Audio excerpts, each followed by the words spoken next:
بسم اللہ الرحمن الرحیم۔ شروع اللہ کے نام سے جو بڑا مہربان نہایت رحم کرنے والا ہے۔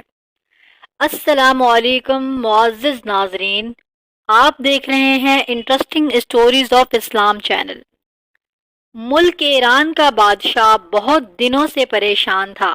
یوں تو ہر وقت خوشحالی کا دور تھا، مگر بادشاہ کی پریشانی کی وجہ اس کی اکلوتی بیٹی تھی۔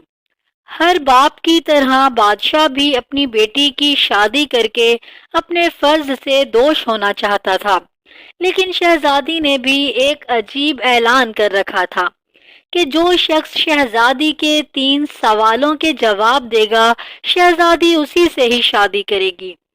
آس پاس کی ریاستوں کے کئی شہزادے آئے، مگر سب کے سب ناکام لوٹے۔ اس ملک میں ایک نوجوان رہتا تھا جس کا نام اعظم تھا۔ اس نے اپنے والد سے کہا وہ بھی اپنی قسمت کو آزمانا چاہتا ہے۔ اعظم کے والد ایک عالم تھے اور برسوں سے لوگوں میں علم کی روشنی بانٹ رہے تھے۔ ملک فارس کا وزیر اعظم اور بڑے بڑے درباری، شہر کا قاضی بھی ان کا شاگرد تھا۔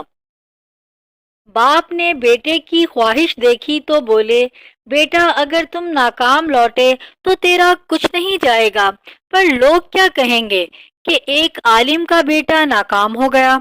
اعظم اپنے والد سے کہنے لگا، بابا بڑے بڑے شہزادے لوٹ گئے، اگر میں بھی ناکام ہوا تو کیا ہوا، یہ تو مقابلہ ہے، جو بھی جیت جائے، شاید وہ خوش نصیب میں ہو جاؤں۔ آخر باپ کو بیٹے کی ضد ماننی پڑ گئی۔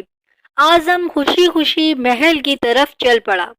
شہر بھر میں یہ خبر جنگل کی آگ کی طرح پھیل گئی۔ مقررہ وقت پر محل لوگوں سے کھچا کھچ بھرا ہوا تھا۔ بادشاہ تخت پر بیٹھا تھا، ملکہ عالیہ بھی محل میں موجود تھیں۔ وزیر، امیر، درباری اور عوام الناس سب دربار میں موجود تھے۔ آخر شہزادی نے اپنا پہلا سوال کر ڈالا۔ شہزادی نے شہادت کی انگلی فضا میں بلند کی۔ اعظم کچھ دیر خاموش رہا اور پھر شہادت والی انگلی کے ساتھ والی انگلی فضا میں بلند کر دی۔ یہ دیکھ کر شہزادی مسکرا اٹھی اور ملکہ عالیہ بولی، شاباش اے نوجوان، تم پہلا مرحلہ کامیابی سے طے کر گئے ہو۔ دوسرے سوال کے لیے شہزادی کرسی سے اٹھی اور ہاتھ میں تلوار لے کر ہوا میں چلانے لگیں، اور کچھ دیر بعد وہ دوبارہ اپنی نشست پر جا کر بیٹھ گئیں۔ بادشاہ سمیت ہر درباری کی نظر اعظم پر ٹکی ہوئی تھی۔ اعظم کھڑا ہوا اور اپنی جیب سے قلم کو نکال کر فضا میں بلند کر دیا۔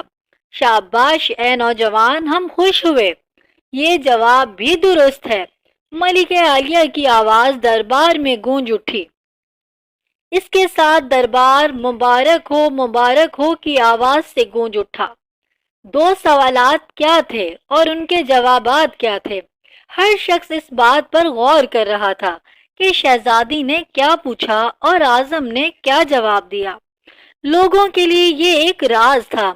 آخر شہزادی نے تیسرا سوال کر ڈالا۔ وہ تیزی سے سیڑھیاں اتریں اور تیزی سے سیڑھیاں چڑھ کر اپنی نشست پر بیٹھ گئیں۔ یہ سوال بڑا عجیب و غریب تھا۔ ہر طرف خاموشی تھی، لوگوں کی سانسیں رکی ہوئی تھیں۔ آخر اعظم کھڑا ہوا اور اپنے دل پر ہاتھ رکھ کر شہزادی کی طرف دیکھنے لگا۔ مرحبا مرحبا اے نوجوان، مبارک ہو۔ ملکہ عالیہ کی آواز کے ساتھ ہی شہزادی محل کے اندرونی حصے میں چلی گئی اور محل مبارکباد کی آواز سے گونج اٹھا۔ لوگ خوشی سے جھوم رہے تھے۔ اعظم دل ہی دل میں اللہ کا شکر ادا کر رہا تھا کہ جس نے اسے یہ اعزاز بخشا۔ بادشاہ نے اعظم سے پوچھا، اے نوجوان، ملکہ عالیہ کو تم نے مطمئن کر دیا، اب یہ بتاؤ کہ تم سے کیا پوچھا گیا تھا اور تم نے کیا جواب دیا۔ اگر تم نے ایک بھی غلطی کی تو جواب میں تمہارا سر قلم کر دیا جائے گا۔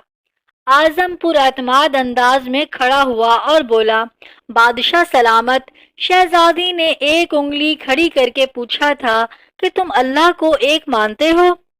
میں نے 2 انگلی کھڑی کر کے جواب دیا کہ اللہ اور اس کا رسول صلی اللہ علیہ وآلہ وسلم پر ایمان اٹل ہے۔ بہت خوب، ہم خوش ہوئے، بادشاہ نے مسکرا کر کہا۔ اعظم نے کہا۔ اس کے بعد دوسرے سوال پر شہزادی نے تلوار چلا کر پوچھا تھا کہ کیا تلوار سے زیادہ کوئی بڑا ہتھیار ہے؟ میں نے جواب دیا کہ ہاں، قلم کا وار تلوار کے وار سے زیادہ طاقتور ہوتا ہے۔ ماشاء اللہ نوجوان، تم نے ہمارا دل جیت لیا۔ تم نے ثابت کر دیا کہ جاہ و جلال، دولت و حشمت کے علم کے سامنے کوئی حیثیت نہیں رکھتا۔ لیکن یہ بتاؤ، تیسرا سوال کیا تھا؟ بادشاہ نے حوصلہ افزائی کرتے ہوئے پوچھا۔ اعظم نے آسمان کی طرف دیکھا اور کہنے لگا، بادشاہ سلامت، شہزادی دربار کی سیڑھیاں اتری اور دوبارہ چڑھ کر کرسی پر تھک کر بیٹھ گئیں۔ انہوں نے پوچھا تھا کہ میں تھک چکی ہوں، لیکن میرے جسم کی ایک چیز نہیں تھکی۔ میں نے جواب دیا کہ دل، کیونکہ دل انسانی جسم میں وہ واحد چیز ہے جو پیدائش سے لے کر موت تک بغیر تھکے ہوئے دھڑکتا رہتا ہے۔ بادشاہ سلامت نے اعظم کو پاس بلا کر گلے سے لگا لیا اور کہا، اے لوگوں، گواہ رہنا، میں نے حقدار کا حق ادا کر دیا ہے۔